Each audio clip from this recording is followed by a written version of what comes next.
You were never supposed to hear this. What happened in Beaufort, South Carolina, in the spring of 1848 was not recorded in any official archive. It exists only in whispers, and in a single journal that should have been burned with the rest of the evidence. 5 men, brothers, sons of a judge who ruled that pain could be lawful, and one man beneath them, Isaac, a name they never spoke again. The night those 6 men met in the study at Fair Haven, a quiet plantation by the May River, something broke loose that the town still pretends never happened. And what you're about to hear isn't a ghost story. It's a reckoning. Imagine walking into a house that smells of whiskey, sweat, and ash. Upstairs, the wind presses through old shutters like something trying to speak. Downstairs, 6 men sit in candlelight, men whose power was so absolute that God himself seemed secondary. They were discussing medicine, politics, purity of lineage. But beneath their talk was a secret economy of suffering. Every Thursday night, their family held what they called consultations. No wives, no slaves, no witnesses, except one. Isaac. He served their food, poured their drink, and vanished into the walls. An educated slave, taught to read by his mother in secret, he was both invisible and dangerous, because he could see the numbers, the ledgers, the medical shipments labeled educational supplies. He saw the pattern that no one else wanted to see. And when you stare at evil long enough in columns and ink, it begins to demand an answer. That night, the answer came. But not from heaven. From below. There's something you need to understand before we go further. This story isn't about revenge. It's about balance. The kind that civilizations try to hide beneath law, church, and respectability. The kind that waits centuries for a single act to tilt the scales. When the judge and his sons began their Thursday ritual that spring night, they believed they were performing control, exercising dominion over flesh and soul. What they didn't know was that the house itself had turned against them. Because somewhere in the attic, the quiet man they'd forgotten to fear was listening, and counting down to a moment that would rewrite their bloodline forever. The air that night carried something wrong in it, too still, too measured, like the world had paused to listen. Outside, the marshes whispered through the moss-draped oaks, and the moon hung low, swollen, bleeding its light through the windows of Fair Haven. Inside, Isaac moved soundlessly through the house, the tray balanced in his hands, the silver coffee pot glinting with every flicker of the candle flames. He was a shadow among shadows, trained by years of servitude to leave no trace, no sound, no reason for a white man to remember he existed. But tonight he wasn't serving. He was setting a stage. Each footstep was deliberate, rehearsed. He had prepared for this exact moment for months, every motion reduced to precision. When he entered the study, 6 faces turned toward him, 5 younger versions of the judge, each carrying his arrogance in a different shape. And the old man himself, eyes already heavy with pride and whiskey. None of them noticed the faint tremor in Isaac's hands. None of them suspected that the coffee pot he carried held not warmth, but sleep. He poured carefully, the aroma masking the bitter undertone of laudanum, a poison disguised as medicine. They drank without question. They always did. Isaac had served them since youth. His silence was the wallpaper of their lives. The judge spoke of order and destiny, his words slurred but certain, that bloodlines must be preserved, that purity was a duty, that progress required control. His sons nodded like disciples repeating doctrine. To them, Isaac wasn't a man, he was infrastructure, a tool, a pair of invisible hands that made their world function without ever disturbing its hierarchy. But tools, once awakened, remember every scar from the hand that used them. Minutes passed. The eldest son began to blink too slowly, his jaw slackening. One by one, their words thickened, voices trailing into nonsense. The judge tried to rise but stumbled, confusion flickering behind his gray eyes. Isaac stepped back, his face expressionless, though inside his chest his heartbeat thundered with centuries of restraint about to collapse. He waited until the last cup tipped, until the final head slumped onto the table, and the silence became total. Only then did Isaac breathe. He placed the tray down gently beside the E, sleeping men, and whispered a single word in the tongue his mother used when she prayed for freedom, a word not written in any ledger, a word of release. Then, for the first time in his life, Isaac locked the study door from the inside. The lock clicked shut like a gun being cocked. Outside, the night pressed against the windows, thick and wet, the cicadas' hum fading into a silence that felt chosen. Inside that study, 6 men slept in a drunken sprawl, bodies of privilege draped in velvet chairs, their mouths slack, their hands still resting on ledgers, decanters, and the instruments of control. The air reeked of sweat, alcohol, and the faint metallic scent of old blood. Isaac stood among them, unmoving, his eyes tracing the faces that had haunted every dream he'd ever dared to have. He had no illusions about what this was. It wasn't rebellion. It wasn't freedom. It was judgment. Quiet, surgical, necessary. For years, he'd written their crimes in ink, careful ledgers of horror disguised as plantation accounts. Now he would write in something deeper. He moved to the judge first. Cornelius Rutledge, 62, the architect of cruelty disguised as refinement. The man who'd said once with a half-smile, "Discipline, Isaac, is the foundation of civilization." That sentence had lived in Isaac's skull for years, replaying every time he saw the broken girls stumbling out of the study's side door. He reached into his canvas bag and drew out the straight razor, its handle wrapped in black cloth to muffle sound. The blade gleamed, perfect, merciless. For a moment he saw his reflection in it. Not the obedient slave, but something older, colder. Something human again. He didn't rush. Precision was part of his defiance. Every movement mirrored the surgical ritual the judge himself had performed on those girls. The instruments, the cleansing, the care, the very methods of oppression turned back upon their creator. He worked in silence, the rhythm of his breath syncing with the tick of the grandfather clock by the door. When it was done, he washed the blade in the judge's whiskey, watching the blood swirl like ink dissolving in amber. He didn't weep. He didn't tremble. He simply moved to the next son, Cornelius Jr., the overseer, the one they called Little Judge. He, too, slept, unknowing, still clutching a ledger full of false accounts. Isaac stared at the man who had measured his worth in bushels of cotton and ounces of obedience. Then he raised the razor again, steady as scripture. Outside, a wind rose through the trees, moaning against the shutters like something ancient being released. Inside, the clock kept time for no one. The clock struck once, then again. Each toll seemed to slow time itself, stretching every second into a lifetime. Isaac moved through the study like a priest at the altar of some unholy sacrament. Each man before him was both sinner and offering.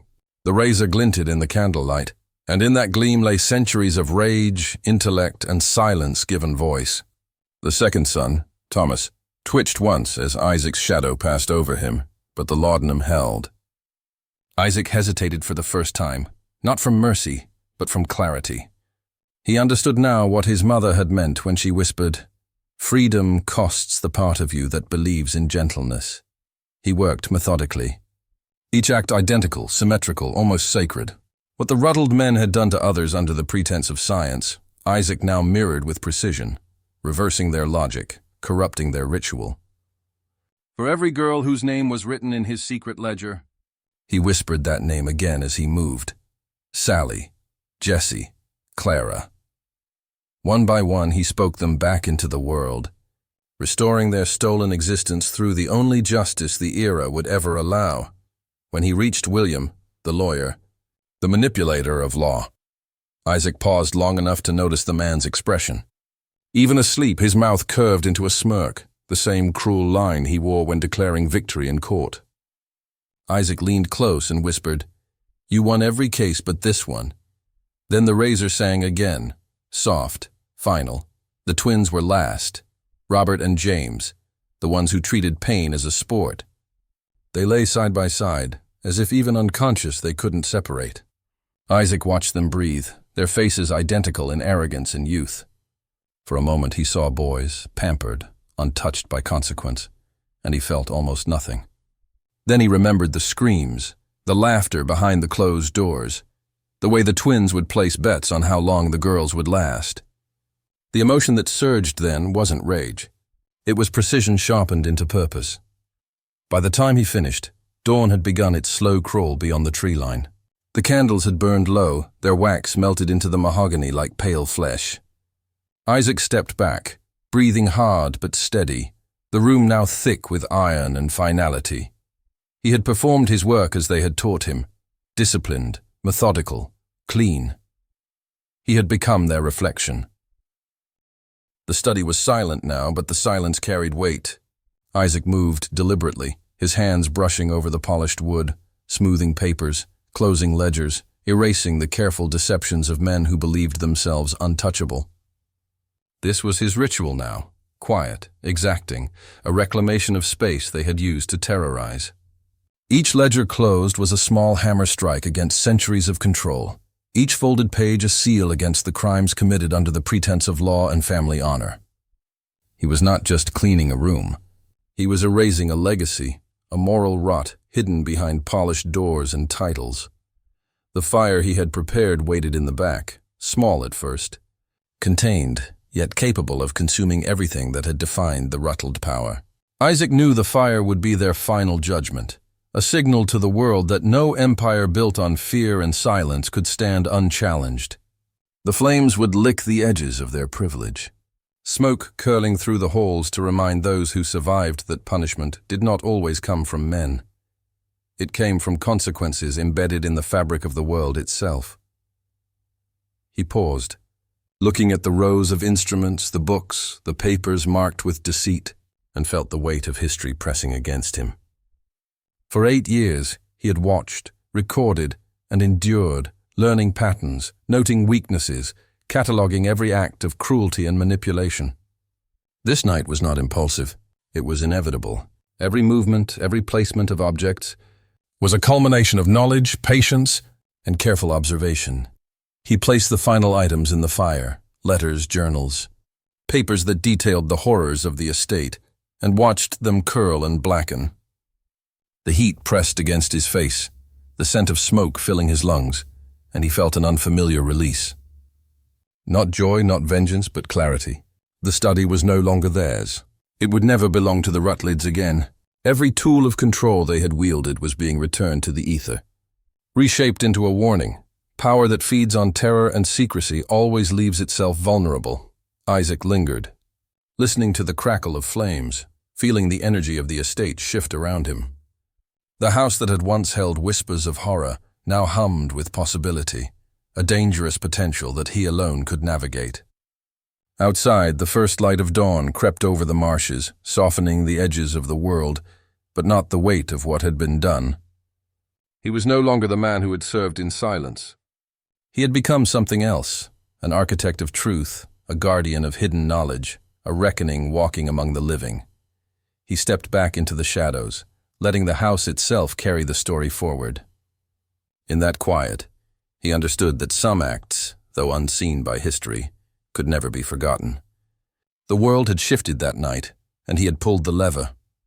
By dawn, Beaufort was waking to the ordinary, the clatter of shutters, the creak of wagons on the dirt roads, the smell of salt and marsh still clinging to the air. Nothing had changed in appearance. The town, accustomed to wealth and the rhythms of cotton and tide, was oblivious to the upheaval within Fairhaven. But Isaac knew the truth. Appearances were a weapon, a mask, and beneath them, reality had shifted irrevocably.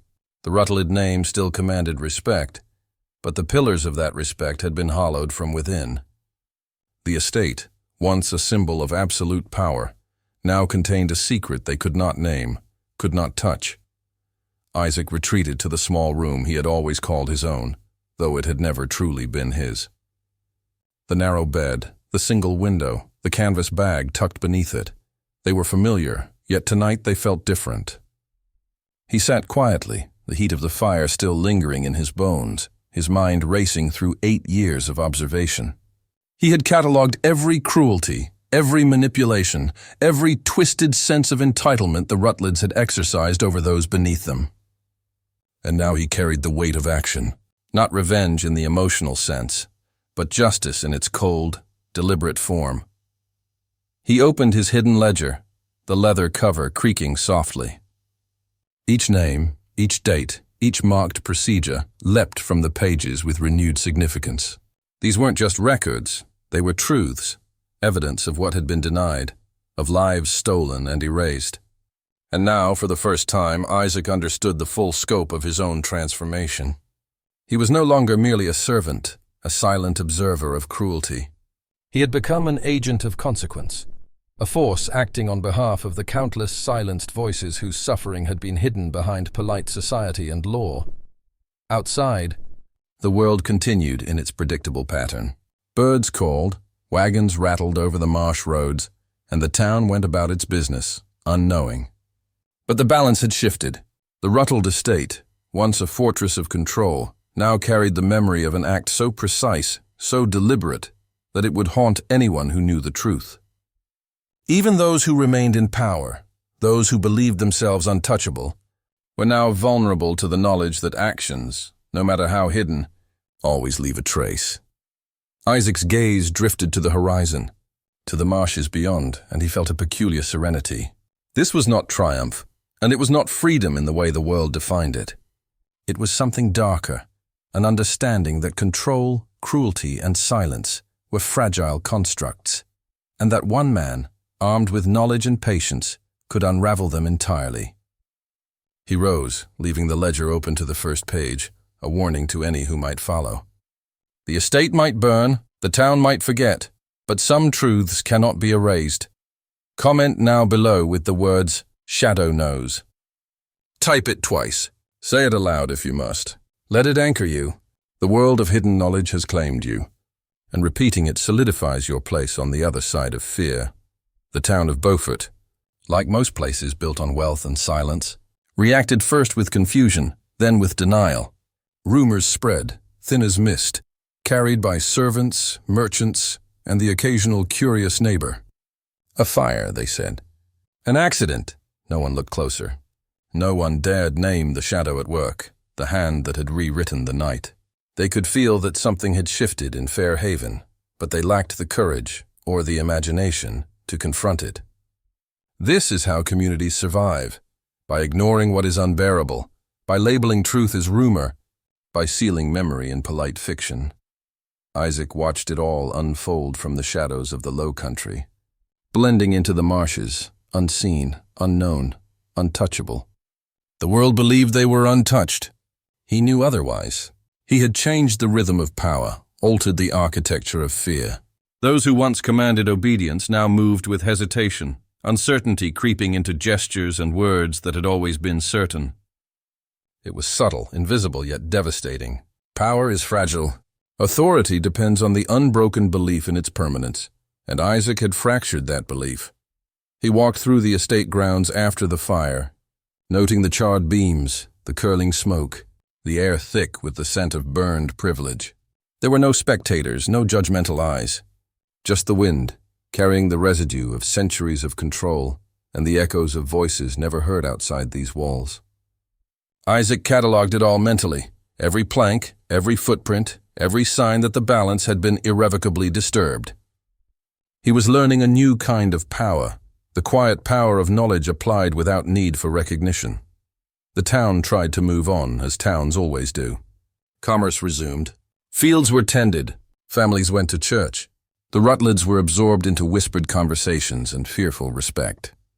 But every time someone mentioned the estate, every time a neighbor glanced at the smoldering remains, there was a sense of something unspoken, a weight pressing under polite civility.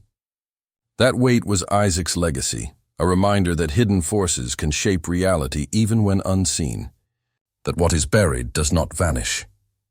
In the quiet of his hidden room, Isaac began writing again, not just records, not just ledgers, but reflections on power, observation and patience.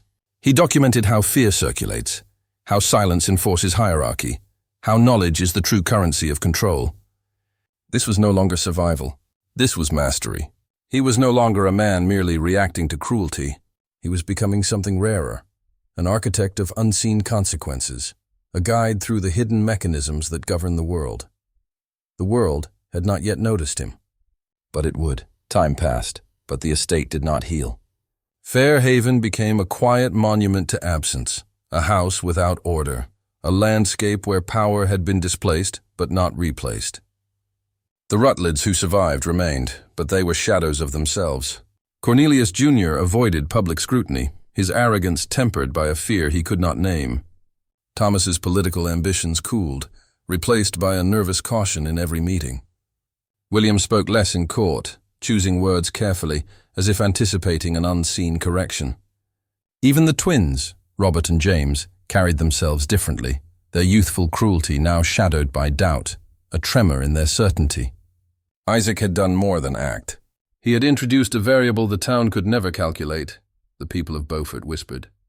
They spoke in coded language, passing rumors along narrow channels, careful never to give them shape or name. They couldn't know the truth. They couldn't see Isaac, and even if they did, his actions were beyond comprehension.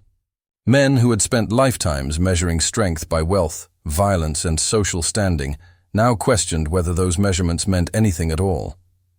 The ledger of life had shifted, and they were counting in a currency they did not understand. Isaac observed from the margins. He had learned the rhythm of secrecy, the subtle rules that govern who believes what and when. Knowledge was power, but timing was mastery. He watched as small decisions rippled outward, as fear and uncertainty guided behavior more effectively than force ever could. A plantation overseer hesitated before punishing a worker. A neighbor reconsidered alliances he had assumed were unshakable. The balance of the low country itself seemed to shift imperceptibly, carried in quiet steps, soft murmurs, and the slow decay of unquestioned authority. In the solitude of his quarters, Isaac wrote again. Not just names, not just dates, but patterns, strategies, observations of human behavior under stress. He catalogued the psychology of obedience, the mechanics of secrecy, the way institutions protect themselves until a single act exposes their vulnerability. This was the work that would outlast him, the lessons embedded in invisibility, patience, and ruthless attention to detail. He was no longer the invisible servant of men who thought themselves gods. He had become a guide through the hidden architecture of control, an architect of consequences invisible to the world above. And in that knowledge, he found a clarity no one could take from him. The world went on, blind to the fact that its equilibrium had been shattered. But beneath the calm, the pulse of truth, slow, deliberate, unyielding, continued to beat. And Isaac, ever watchful, held the only map. Isaac understood something the town of Beaufort would never admit. That power is not held in titles, land, or wealth. It resides in secrecy, in the ability to manipulate knowledge and perception. The Rutledges had believed their authority absolute because they controlled what was visible, their estates, their transactions, their public image. But what they could not control was the ledger that existed beyond their sight, the hidden record of actions and consequences. Isaac had become the keeper of that truth, a silent executor of a logic they had never considered. Every institution is built on the illusion of permanence. Law, family, economy, they all require faith from those who serve within and those who observe. Break the trust and the system wobbles. That was what Isaac had done. He had not only acted against the men themselves, he had revealed the fragility of the structures around them. Beaufort's elite could still parade their wealth and influence, but beneath it, doubt and fear now ran like veins of ice. Men who had never questioned their world now hesitated at every decision. The mechanisms of control, once assumed immutable, had been cracked. Isaac began to map it in his own mind, translating observation into strategy. He noted the ways communities protect themselves through omission, how the absence of discourse can create the illusion of stability, and how fear can propagate faster than any law or punishment. He catalogued the psychology of complicity, how men convince themselves that silence is loyalty and loyalty is survival. These were tools far more powerful than any blade or fire. A ledger, a record, a well-timed revelation could undermine entire generations of perceived authority. The estate itself became a laboratory of consequences. Each morning, Isaac observed the subtle changes in behavior, the nervous glance of a cousin entering Fair Haven, the hesitant orders of an overseer unsure of whom to trust, the careful phrasing of a neighbor's conversation. Every microcosm of fear, every suppressed acknowledgement of the unknown, was a thread he could follow. Knowledge, once cultivated, accumulates like a weapon, invisible until deployed. Isaac held the only blueprint for how it might be wielded, and yet he remained unseen. a ghost in the mansion, a shadow among the marshes.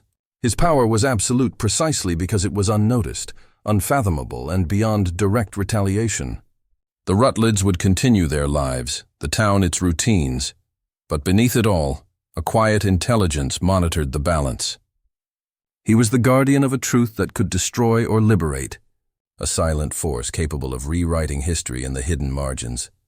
Isaac realized that control was not measured in what men could see, but in what they could not. Beyond the walls of Fairhaven, Beaufort's society moved in predictable patterns. Merchants negotiating contracts, ministers preaching obedience, planters patrolling fields. All of it assumed permanence, assumed compliance. But Isaac had introduced uncertainty, a seed of chaos that could grow unseen, quietly, until it reshaped everything. He understood now that the greatest power lies in invisibility, in shaping events without leaving a mark, in letting the world believe it is untouched, while the very rules it depends upon are bending. From his quarters, he observed the town's routines like a strategist reading a battlefield. The judge's surviving relatives, less confident, more hesitant, walked through the marketplace differently. Their greetings were measured, their laughter muted, their authority questioned, even in silence. Subtle gestures betrayed the knowledge that the world was no longer entirely theirs. Even the local magistrates, men accustomed to deference and intimidation, began making mistakes, misreading loyalty, overcompensating with displays of control that now felt brittle. Fear travels faster than reason, Isaac knew, and Beaufort was suffused with it in ways no public ledger could capture. He began keeping a mental map, tracing patterns of behavior, noting where uncertainty had taken root. He observed which families whispered behind closed doors, which men hesitated in issuing commands, which children sensed tension their elders refused to name. Knowledge was multiplying, and Isaac's advantage lay in timing. Understanding when to act, when to wait, when to allow the consequences of unseen forces to unfold without interference. This was a game the Rutledges had never imagined, and the town had no rules to counter it. In the quiet hours of night, he would walk the marshes, letting the fog wrap around him, blending with the mist of the rivers and the scent of decaying pluff mud. These walks were more than solace. They were reconnaissance, meditation, training. The environment itself became an ally, teaching patience, observation, and subtlety.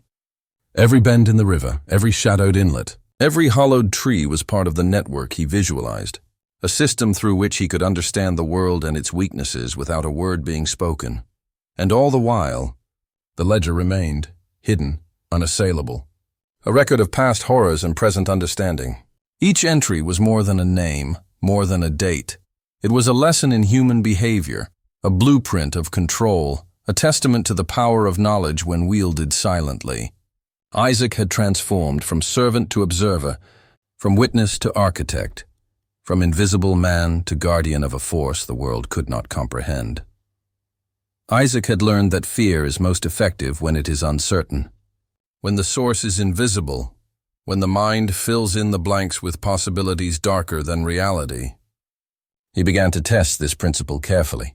Letters lost in the mail, whispered rumors that seemed too precise to be coincidence, small changes in routine that left influential men doubting their own judgment. Each action was deliberate, subtle, calibrated. He was no longer acting out of survival or anger. He was exercising mastery. Each ripple he created in Beaufort's social waters was a lesson in the psychology of control. He watched a prominent merchant misplace ledgers, blame himself, and hesitate in decisions that had previously been automatic. The merchant's hesitation infected his neighbors, creating a chain reaction of second-guessing. Isaac's work required patience. Influence, he knew, must grow in shadows before manifesting in light. The town believed itself normal, yet its behaviors were now guided by forces it could not see. This was the real power, the ability to shape outcomes without confrontation, to make men complicit in their own uncertainty. Isaac also observed the magistrates and overseers with growing fascination. The men had been conditioned to act without question, but subtle disruptions, anomalies in accounts, minor changes in orders, left them unmoored. They struggled to maintain authority, sometimes overcompensating, sometimes retreating. Every misstep became a lesson in systemic fragility. Isaac cataloged the results meticulously, mentally recording each chain of influence, each psychological reaction. He was creating a living map of human behavior, an invisible web that tied fear, curiosity, and uncertainty into a tool no man could resist. In his quarters, he refined his observations further. By analyzing the smallest gestures, he discovered patterns of dominance, submission, and the delicate balance between them. A glance too long, a question left unasked, a decision deferred, each could be leveraged.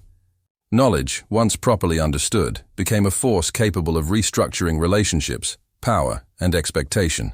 Isaac realized he could orchestrate outcomes without ever being seen, shaping Beaufort's hierarchy from the shadows, guiding it toward equilibrium as he defined it. And yet, he was aware of the danger inherent in such mastery. Every invisible action carries risk. Every ripple can become a wave that returns to the source. He tempered his interventions, ensuring each was precise, deliberate, and contained. The ledger remained at the center of his work, not just a record of the past, but a reference point, a strategic tool. Isaac had become the invisible architect of consequence, a man whose presence would never be acknowledged, but whose influence would be undeniable. Isaac began to see patterns beyond Fair Haven, threads of corruption woven through the town itself. Beaufort was not just a collection of families and merchants. It was a network of influence, secrecy, and mutual protection.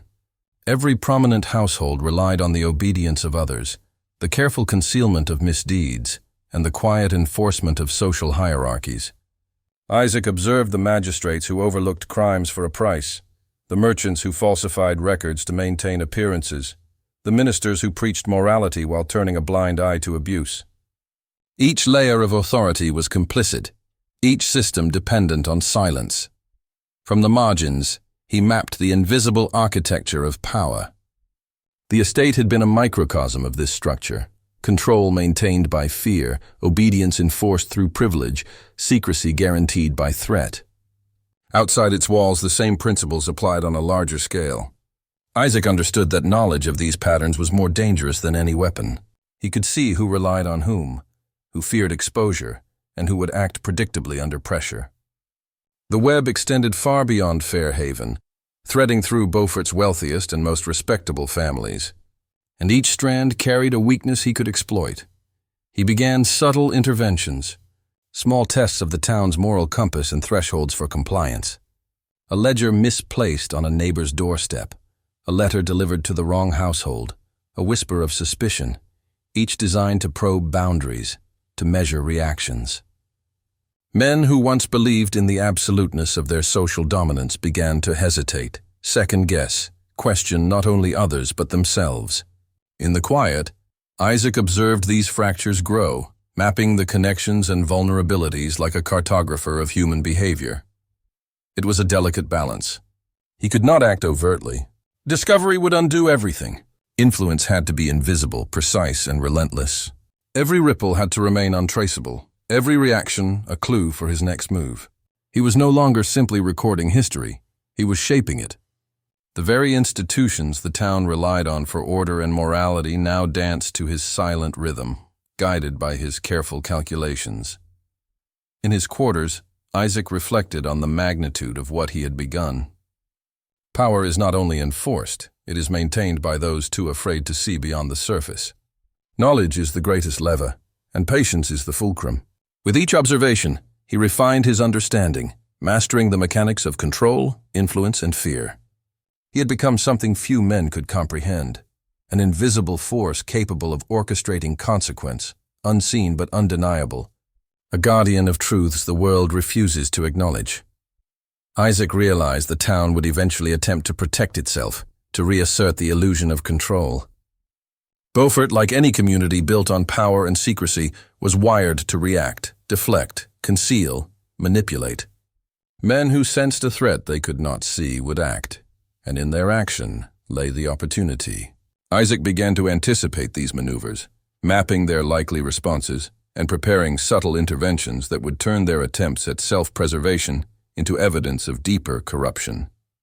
The very systems meant to shield them would betray them under his guidance. He watched as the magistrates convened in hushed meetings, trying to assign blame for rumors they could not trace. Merchants recalculated their ledgers, inspecting accounts with suspicion that bordered on paranoia.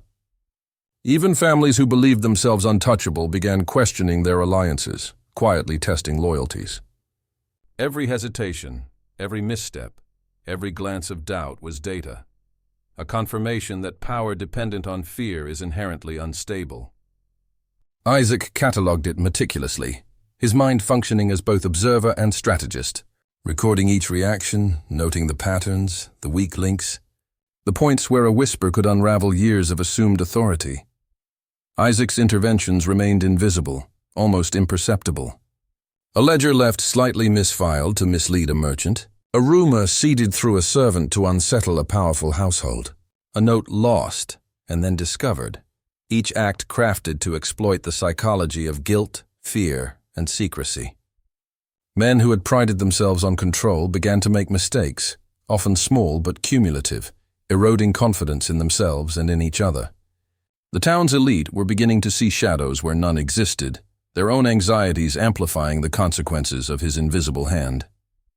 In his quarters, Isaac reflected on what he had become. The ledger, the hidden record, was no longer just a catalogue of past injustices. It had become the instrument of foresight, a map of human behavior and societal weakness. Knowledge, carefully applied, allowed him to shape the world without confrontation. He was invisible yet omnipresent, a force acting quietly, decisively, and always with consequence. Every small action reinforced the lesson that the powerful are rarely secure, and their authority exists only as long as their victims accept the illusion of control. By nightfall, Beaufort's rhythms were subtly altered. The town moved, yes, but under a quiet tension it could not name.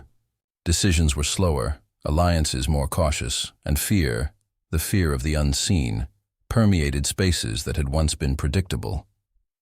Isaac had not yet revealed himself, yet the town's balance had already shifted.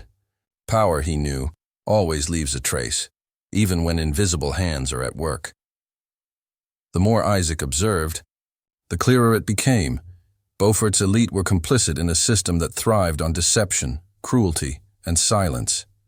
Every institution, courts, churches, plantations, merchant houses, depended on the same mechanism, collective denial. No one spoke openly of the abuses beneath polite society because acknowledgement would unravel the entire structure. But denial, Isaac knew, was fragile. One precise disruption, one seed of doubt planted with patience, could set the whole network quivering. And he was planting those seeds everywhere he looked. He began tracing the connections between families, between merchants and magistrates, between overseers and ministers. Every whispered transaction, every private arrangement, every accidental oversight created a chain of interdependence. The web of corruption was intricate, but not unbreakable. Each link represented both control and vulnerability. Isaac catalogued each one mentally, predicting how the town would act when confronted by uncertainty, when the facade of propriety cracked even slightly. He was no longer reacting to events. He was shaping them in silence. The estate itself became his testing ground. He would leave small anomalies, watch their effects, and record the results. A misfiled ledger at the market would unsettle a merchant. A strategically forgotten delivery note would force an overseer to reveal loyalties he thought hidden. A rumor whispered at a church pew would reveal moral hypocrisy. Every microcosm of Beaufort reflected the same principle. Power maintained by fear is never stable when knowledge circulates outside the expected channels. Isaac's invisible hand was guiding the town to a truth no one wanted to see. He understood, too, the psychology of complicity. People bend to avoid confrontation, to maintain status, to preserve comfort. They will rationalize wrongdoing, excuse cruelty, and enforce silence on one another. And when that rationalization breaks, panic spreads faster than reason. Isaac used this as a tool, nudging, suggesting, observing. The town's leaders, unaware of his influence, began to self-destruct quietly, arguing over loyalties, over decisions, over mistakes that seemed minor but revealed cracks in the very system they relied upon. In the quiet of his quarters, Isaac reflected on what this revealed about human nature. Systems of control endure not because of force, but because of compliance, fear, and ignorance. Knowledge applied strategically destabilizes them. He had become more than a servant, more than an observer. He had become the unseen architect of consequence, a presence shaping the very moral and psychological framework of a town that had believed itself untouchable. Isaac realized that Beaufort was not an isolated case. Its corruption, its rigid hierarchy, its reliance on secrecy and fear were replicated across the Low Country, across the South, across every town that pretended civility could mask the machinery of control. Knowledge was power, and power relied on obedience. The patterns he had observed within Fair Haven and the town itself were not anomalies. They were universal, structural. Every household, every court, every plantation was a node in a network that thrived on deception, cruelty, and unspoken agreements. From the shadows, he began tracing connections outward. Merchants in Charleston who supplied Beaufort's elite were complicit in bookkeeping manipulations and secret deliveries. Political alliances ensured that investigations ended before they began. Families bound by marriage and property maintained their privileges at the expense of those they oppressed, all under the guise of respectability. Isaac understood the elegance of this system. It was self-reinforcing, nearly invisible, and almost impossible to dismantle without intimate knowledge of every thread. He had that knowledge. With that realization came purpose. Influence at Fair Haven had been a test, a demonstration of subtle power. Now he saw the potential to extend it, to guide consequences without ever being seen, to orchestrate accountability in a world designed to evade it.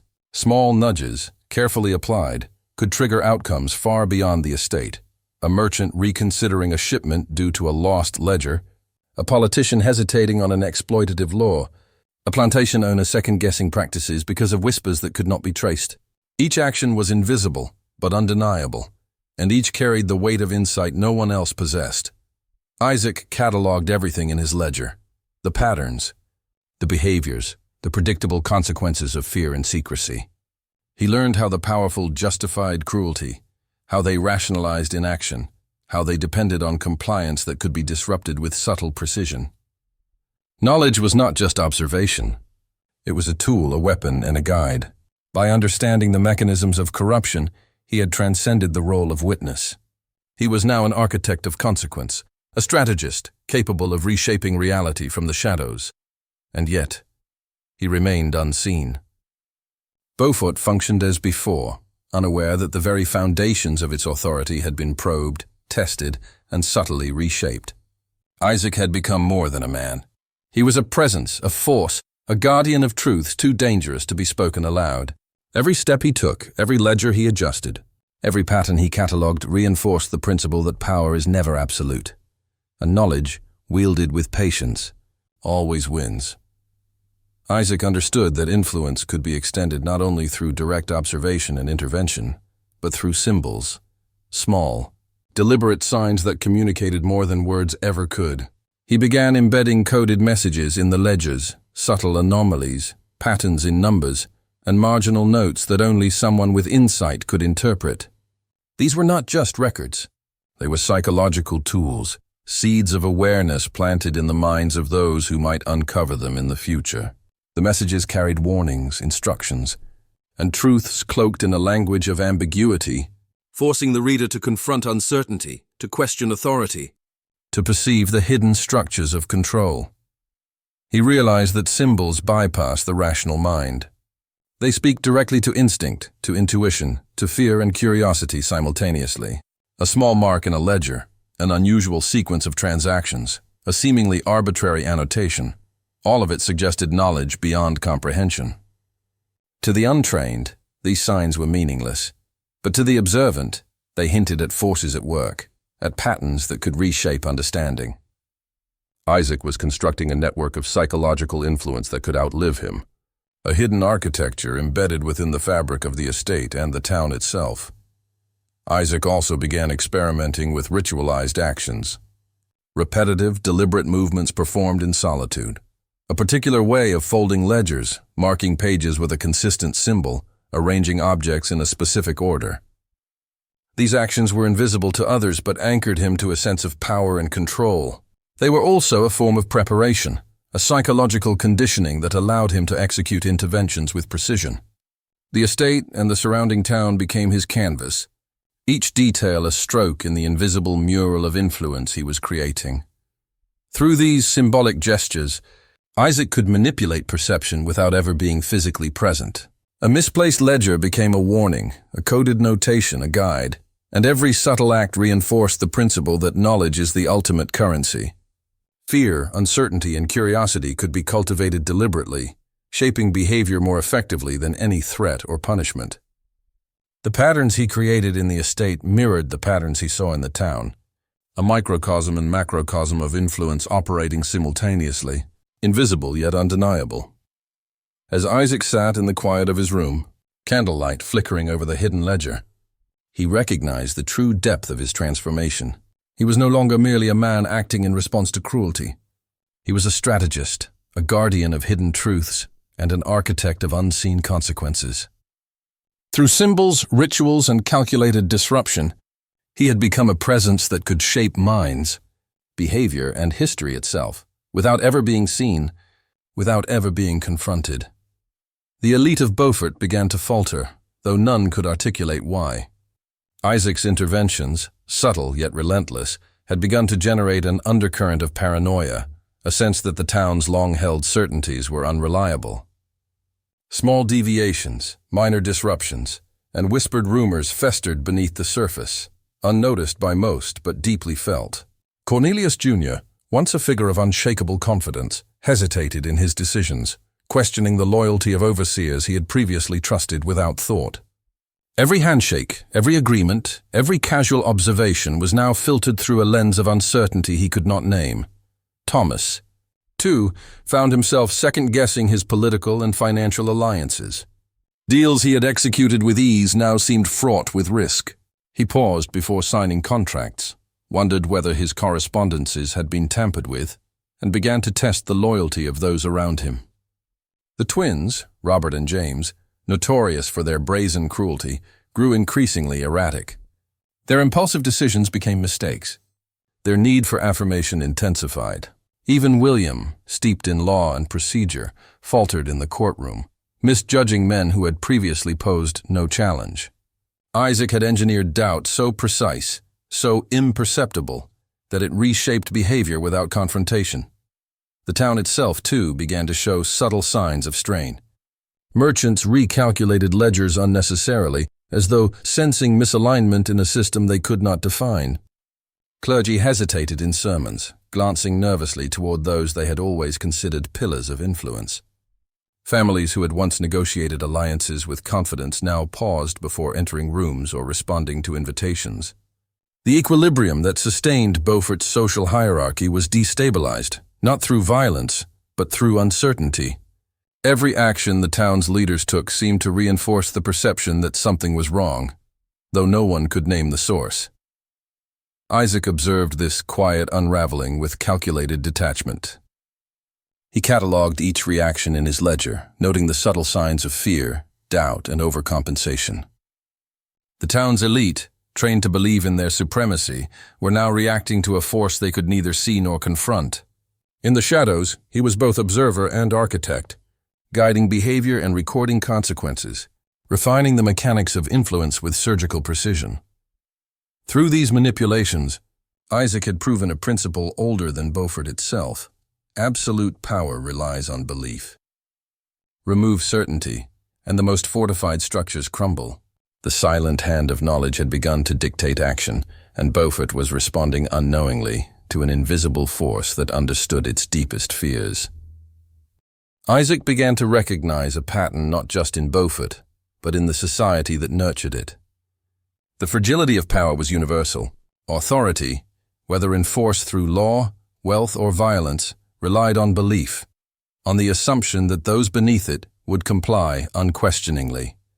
Institutions, courts, plantations, merchant houses, churches were built on this assumption, and when it faltered, chaos could ripple outward without warning.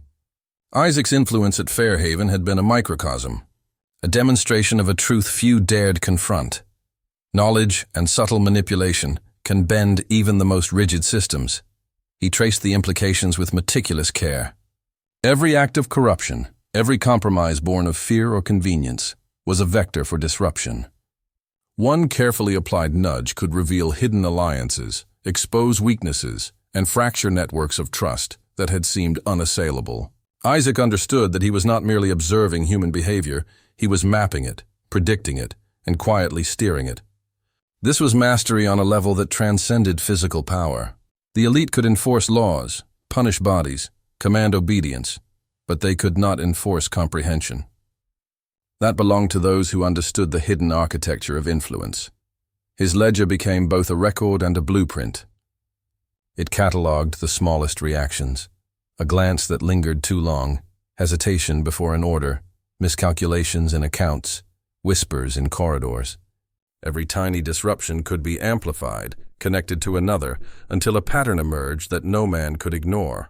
Beaufort's elite, who believed themselves untouchable, were now living proofs that authority is contingent and stability is an illusion.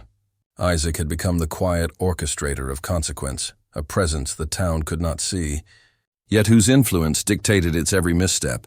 In the evenings, Isaac walked the marshes reflecting on these truths. The fog wrapped around him like a shroud, the reeds whispered, and the air carried the scent of decay and renewal. Nature itself mirrored human systems, delicate, interdependent, easily destabilized by forces both visible and invisible. He understood that the same principles applied to society. Observation, patience, subtle action, these were tools of transformation, tools capable of dismantling hierarchies and exposing truths that men spent lifetimes concealing. And so, Isaac's work extended beyond Beaufort, beyond Fair Haven, beyond the immediate consequences of a single night. The ledger, the rituals, the coded interventions, they were instruments of awakening, teaching a lesson the town could never articulate. Power is never absolute. Knowledge, strategy, and timing can bend it invisibly, irreversibly. Isaac had become the silent architect of this revelation, a force shaping history from the shadows. By this point, Isaac's influence had crystallized into something undeniable, though still unseen. Beaufort's elite, once assured of their supremacy, now moved cautiously, weighed down by doubts they could neither name nor dispel. Decisions were delayed, conversations measured, alliances tested in silence. A subtle shift had occurred. Authority, once assumed, had become conditional.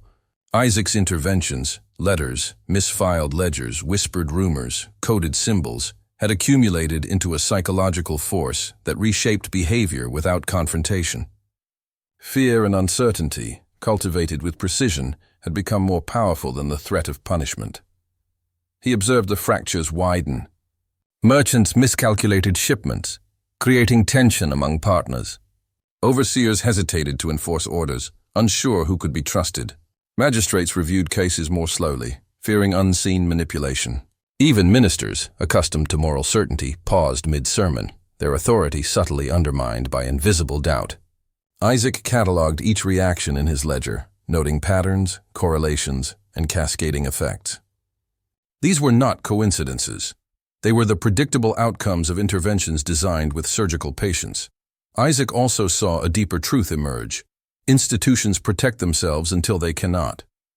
The town's elite believed in control, in law, in custom, in appearances, but these safeguards were illusions.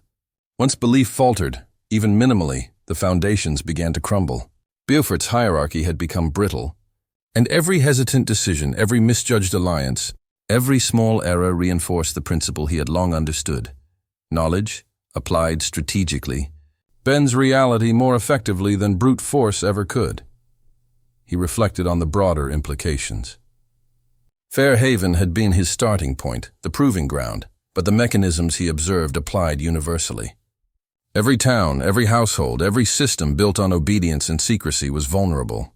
Human behavior is predictable when observed carefully, and even the most entrenched authority can be undermined through patience, calculation, and subtle influence. Isaac had transcended the role of servant and observer. He was now an architect of consequence, shaping society from the shadows, guiding outcomes through unseen hands and documenting it all with precision. And yet, he remained unseen, untouchable, invisible to those whose world he had altered. The ledger, the symbols, the subtle disruptions, they were instruments of control beyond the comprehension of those around him. The town believed itself stable, unaware that every action, every decision, every assertion of authority had already been influenced, guided by a mind operating outside their awareness. Beaufort's reality had shifted, irrevocably, under Isaac's quiet mastery. Now, at the culmination of years spent in shadow, Isaac's work reached its full force. Beaufort had changed, though its citizens remained oblivious. The same men who had once commanded unquestioned authority now moved as if on a stage with invisible strings. Decisions were delayed, alliances questioned, and whispers of doubt circulated without origin. Isaac had become a silent architect of consequence, proving a principle few dared to articulate. Power is never absolute, and knowledge is the ultimate weapon. The ledger, the coded symbols, the rituals, all of it had been designed to teach one lesson. Authority depends on perception, and perception can be guided, shaped, and dismantled without ever revealing the hand that does so. He reflected on the legacy of his actions. Each subtle intervention, each carefully planted uncertainty, each invisible test had demonstrated a truth older than Beaufort itself. Human systems survive through obedience, silence, and the illusion of control. When belief falters, even slightly, the strongest hierarchies collapse from within. Isaac had engineered that collapse, not through force, not through violence, but through patience, intelligence, and observation.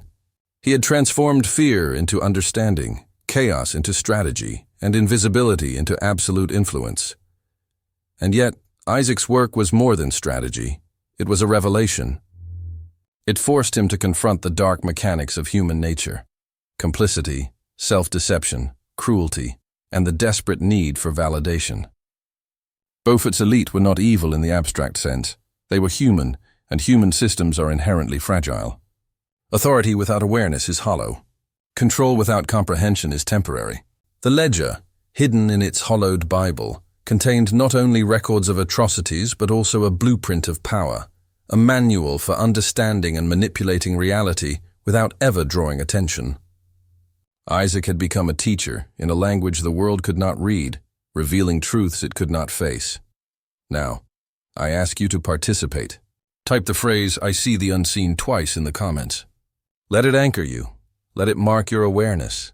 Let it lock in the transformation this story is meant to provoke. It is not just a ritual. It is a claim of insight.